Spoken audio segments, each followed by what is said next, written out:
Disclaimer. Opinions expressed in this video are my own and are intended only as well-meaning observations, never as hate or to be used as hate. Whether you agree or disagree, I ask you to listen with an open mind and I encourage you to form your own opinion about the issue. This topic has been on my mind for a while. I like BTS. I wouldn't call myself a huge fan, but I appreciate their collective and individual contributions to the world of music and art. They're an important band. Probably the most well-known and famous band in history to date. There is no doubt that they deserve to be where they are. There are countless videos that document their hard work and struggles, their humble beginnings and slow rise to the top, the sacrifices they made, the aspects of their lives that they had to reconcile or even completely throw away in order to prioritize their career. What I want to emphasize at this point is that nothing I mention in this video should be taken as a devaluation of their work ethic, dedication, and the blood, sweat, and tears that went into making their lives what they are today. This video will not be a typical deep dive into the dark and slimy underbelly of the K-pop industry. Instead, I want to focus on this: how treating someone like a god can make us lose sight of all the ways in which they are human.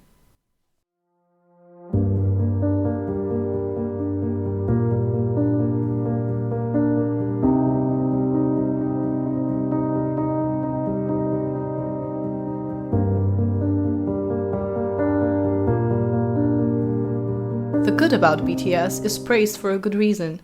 They come across as great role models and through their songs generally promote positivity, believing in yourself, and loving yourself.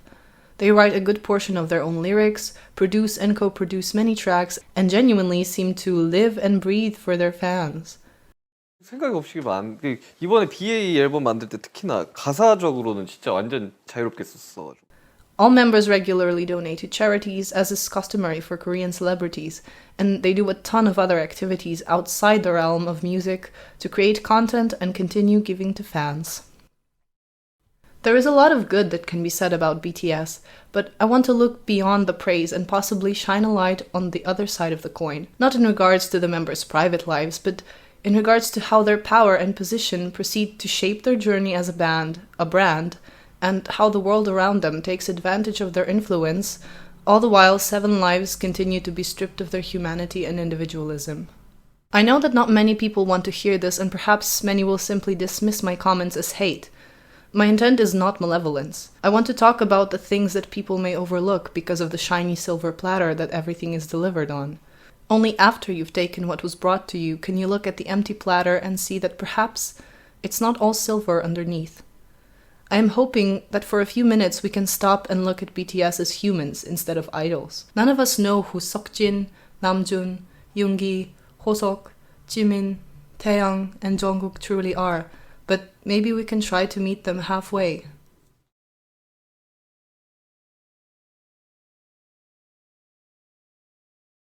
BTS have won numerous awards in their nearly decade-long career. There is no doubt that there are some major breakthroughs that have happened to BTS and to many K-pop artists thanks to BTS, who have opened the door for them. But I would argue that BTS's achievement is more accurately measured in other means, not rewards. K-pop has a history of obsession with fans streaming their favorite idol songs just to get them to the top. This is not exclusively a BTS issue, but it is an issue if people, mostly younger fans, take it out of proportion. It becomes an issue if it grows from a hobby into a time-consuming occupation. Hardcore fans will organize themselves to stream their favorite idol songs on multiple devices for hours on end just to keep ranking up the views, and they will make guides on how to stream correctly, some going as far as gatekeeping or bullying other fans for not being dedicated enough to stream 24/7. Perhaps fans see it as a way of helping their idols. Having millions of views certainly leads to recognition, but this in and of itself is not necessarily helpful to the band. Does it reflect the actual quality of the song or how much people genuinely like it, or does it just show how dedicated fans are to playing it, even if it ultimately feels like a chore and creates a not-so-positive environment? At the end of the day, while those millions of views technically do come from real people, not from bots, they are still heavily tainted and records broken in such a way are a little hollow. Meanwhile, prizes won make you wonder if it should be a music artist prize or actually the most loyal fanbase prize. I get that there was a desire for BTS's breakthrough in the past, but at this point, why do they need to keep chasing those numbers? especially if the results are manipulated. They have conquered Korea, America, and the music industry in general. There's probably not a person alive in the developed world who hasn't at least heard the name BTS. Must they, at this point, keep going higher, even if it leads nowhere? 이 거대한 애드블론을 띄워놓고 같이 타 있는데 이 김이 안 빠지고 계속 올라가요. 성층권, 뭐 저기 10권까지 올라가 우주까지 가는 상황이라 무섭거든요. 무섭잖아요. 애드블론을 탈 때는 내가 우주까지 갈 줄 몰랐거든요. 대기권에서 좀 뜨다가 이렇게 연착륙 할 줄 알았죠. Whenever BTS releases a new song now, it immediately hits the charts and the media and fans go crazy. The enormous hype usually starts long before the song is even out, and after it's been released, the general expectation is that everyone will love it, otherwise they're a hater or they just don't get it. In recent years, it seems to be all about how popular will the song be, how long will it stay on the charts, what records will it break. It doesn't seem to be about the songs anymore, but rather about their capacity to propel BTS ever higher. BTS's music seems to revolve more and more around quantity, and as a natural consequence, less thought seems to be given to quality. Here, I mean specifically in the lyrical sense. Whether you like Butter or not, I'm not calling you out, but can we acknowledge that Butter from 2021 was written by 7 people and includes the absolute lyrical gems such as sidestep right left to my beat, get it, let it roll. Meanwhile, So Far Away from 2016, written and produced by Suga and Slow Rabbit, is a song where Yoongi bears his heart and his past fears and essentially encourages the listener that you should always keep chasing your dream. I get it. Butter and similar songs by BTS are supposed to be catchy, lighthearted and fun, no deeper meaning. That's fine, but why are we, as consumers, praising generic, run-of-the-mill songs that we get every year from a dozen artists more than we praise artistry? This is unfair to BTS too, because we essentially are telling them that we put more value on something that was created to be a hit, rather than something that was carved into art out of personal experience. It seems that whenever artists stray away from that fundamental creativity that first gave them a voice, and they approach a results-based production, you might still get entertainment, but you don't get the artistry, and you don't get much more than a generic message at best.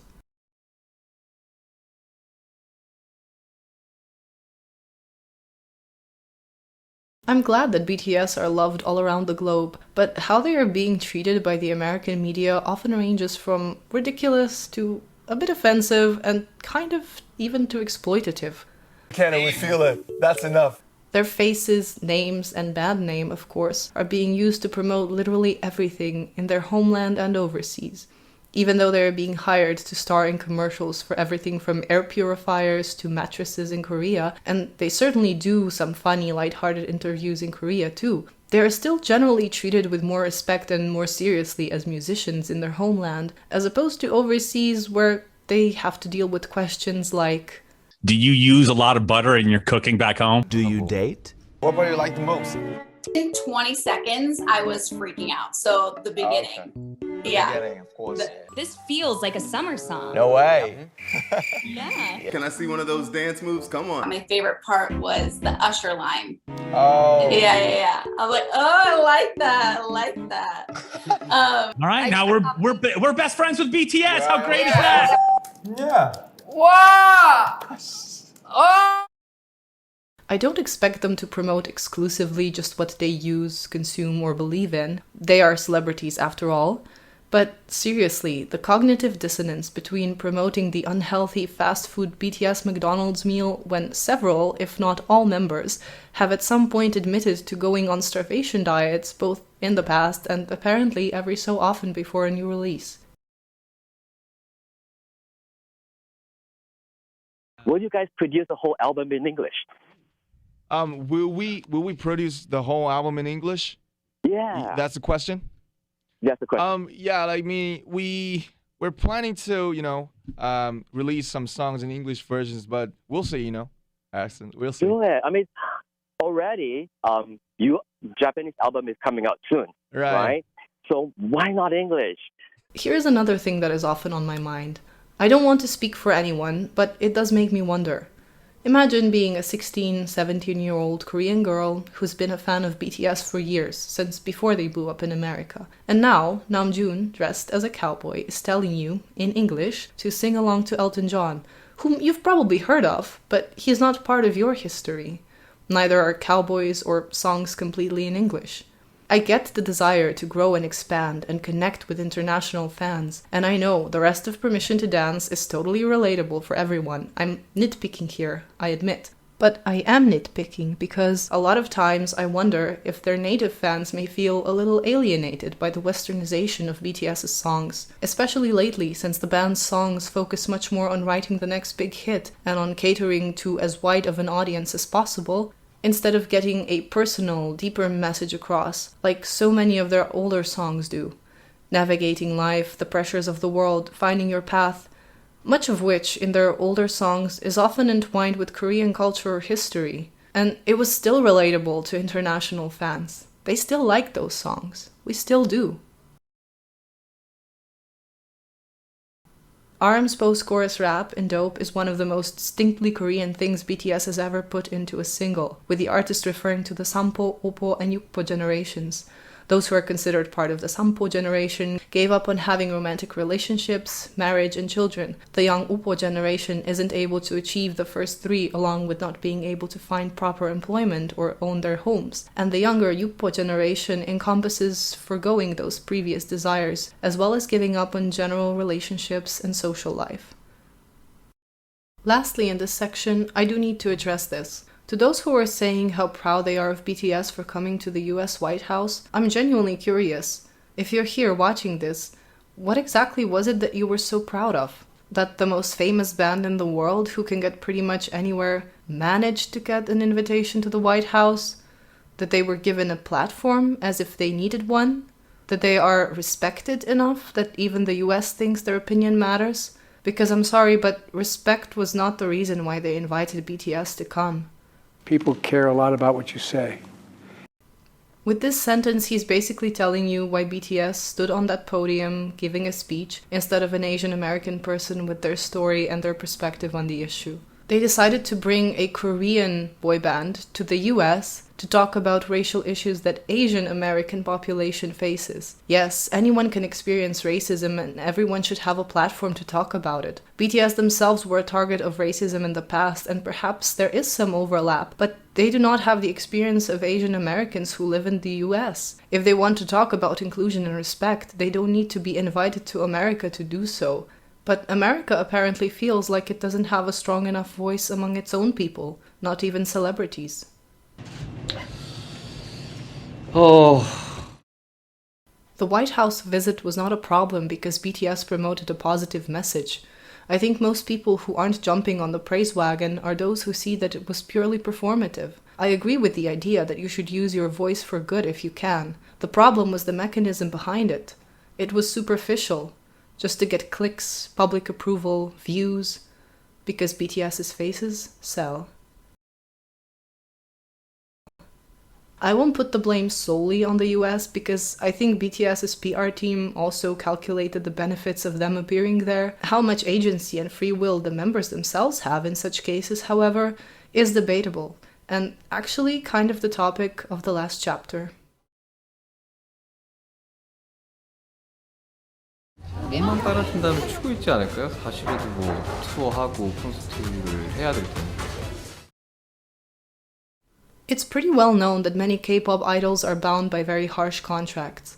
Nicknamed slave contracts, they restrict the idol's professional and personal life, relationships, control their earnings, and more. Although laws have recently been put in place to keep contracts in check and prevent them from being entirely inhumane, the question remains: how much of this is actually true in practice?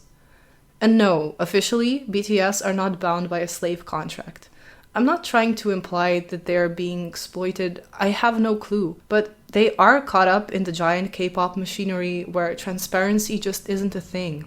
They can't be open about their relationship status, have to wear what the company wants them to, dye their hair how the company wants them to, go on a diet if the company says so. A lot still remains hidden under the surface. Now, admittedly, BTS are also kind of an exception. Due to their success at home and internationally, it's honestly impossible to know what sort of contract they have at this point. What are their duties to their company, to the entertainment industry, to the world? BTS renewed their contracts in 2018 and thereby committed to stay under Big Hit Entertainment until 2027. Perhaps the fame and notoriety do give BTS some more autonomy than struggling idols or aspiring trainees have. But on the other hand, it seems that BTS have literally become caged by their own dream. The more successful they get, the more they have to give themselves away. And the written contracts are not the only thing they are bound by. 되게 올해 초가 생각이 나는데요. 올해 초에 저희가 되게 심적으로 많이 힘들었었어요. 그래서 저희끼리 얘기를 하면서 해체를 할까 말까 고민도 했고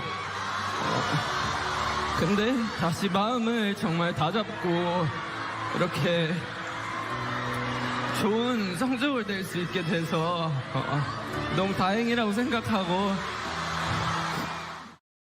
For the last part of this video, I want you to imagine this. 7 people, 7 views of the world, 7 ideas of the future, 1 voice. How can 7 individuals have the exact same aspirations and the same goal for where they see themselves in 1, 5, 7 years? Even if it is the actual contracts that decide what is ultimately going to happen to BTS, the conversations between the members in regards to the future must be terribly difficult.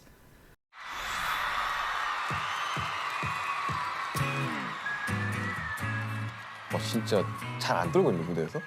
근데 그날은 너무 떨리더라고요. 이게 어떤 의미인지를 그날 호텔 들어가서 울었어요. 진짜 이거는 내가 원했던 게 아니다. 이러면서 이제. 아, 오히려 이건 내가 원했던 게 아니다. 그러니까 이렇게까지 부담스러운 상황이 되는 건 원치 않았었다. 또 이제 처음 겪어보는 거니까. 근데 그게 또 시작이라는 걸 아니까 이제 거기서 한 번 가고 안 간다고는 또 생각이 안 드니까 되게 많이 무서웠죠. How impossible must it be to compromise when it comes to life goals? Do you feel horrible if you want to walk away but can only do that if you crush your best friend's dream? Or do you feel selfish for wanting to reach new heights, knowing that you are dragging your friend along who's barely holding on? I don't have answers to any of these questions, but I think it's fair that we think about them in order to start seeing BTS as both more and less than idols. Instead, I leave you with one final question. Are we fans responsible for supporting our idols no matter what?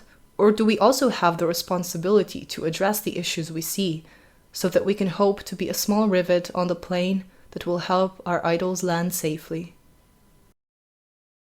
내려오는 것 같아요.